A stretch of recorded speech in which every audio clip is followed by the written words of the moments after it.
দর্শক, সন্দ্বীপের গুপ্তছড়া ঘাটে যে দুর্ভোগ ভাটার সময়, এবং সেটি মানুষকে এই দুর্ভোগ থেকে কমানোর জন্য গাছুয়া ঘাটে স্পিড বোট সার্ভিস চালু হয়েছে। এই যে গাছুয়া ঘাট থেকে এই বোটগুলো ছেড়ে আসে বাঁশবাড়িয়া ঘাটে 300 টাকায়, এবং এই স্পিড বোটটি ছোটো স্পিড বোট, 1 ইঞ্জিনের স্পিড বোট, এগুলা এই গাছুয়া থেকে এগুলো ছেড়ে যায় সোজা বাঁশবাড়িয়া, আবার বাঁশবাড়ি থেকে গাছুয়া। আপনারা দেখতে পাচ্ছেন যে এখন জোয়ার থাকায় সরাসরি এখানে ভিড়তে পারছে। এই যে জিও ব্যাগ রয়েছে, এই জিও ব্যাগের পাশে ভিড়তে পারছে। আর ভাটা হলে কিছুটা তারা ওখানে ভিড়িয়ে দেওয়া হয়, যে পল্টন রয়েছে পল্টনের কর্নারে ভিড়িয়ে দেওয়া হয়। তো আপনাদেরকে যেটি বলতে চাচ্ছি, এই জায়গায় যে স্পিড বোটগুলো চলে সন্দ্বীপ এবং চট্টগ্রামের বাঁশবাড়িয়া এবং গাছুয়ার সাথে, সেটি হচ্ছে 300 টাকা। আর কুমিরিয়া গুপ্তছড়া যে রুটে যেগুলো চলে সেগুলো হচ্ছে 250 টাকা।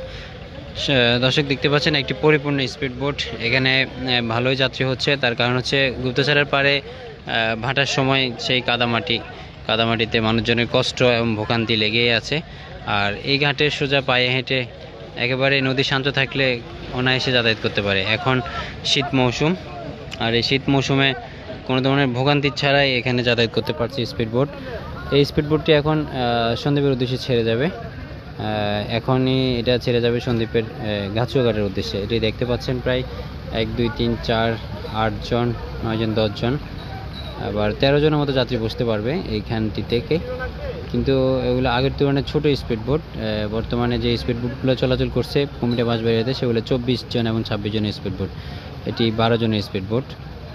তো এই বোটগুলো আসার কারণে মানুষের দুর্ভোগ লাঘব হয়েছে কিছুটা। মানুষ এখন চাইলে গাছুয়া দিয়ে যাতায়াত করতে পারছে, এবং সন্দ্বীপের গুপ্তছড়ার পাড়ে বিশেষ করে যে দুর্ভোগ, সেটি কিছুটা হলে মানুষজনকে ভোগান্তি এড়াতে পারবে এই গাছুয়া ঘাটের সার্ভিসটি।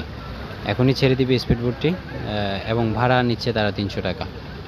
দর্শক, ফেরিও ছেড়ে যাচ্ছে, 20 মিনিটের মধ্যে ফেরিও ছেড়ে যাবে। আমরা দেখতে পাচ্ছি স্পিড বোটটি ছেড়ে যাচ্ছে এখন।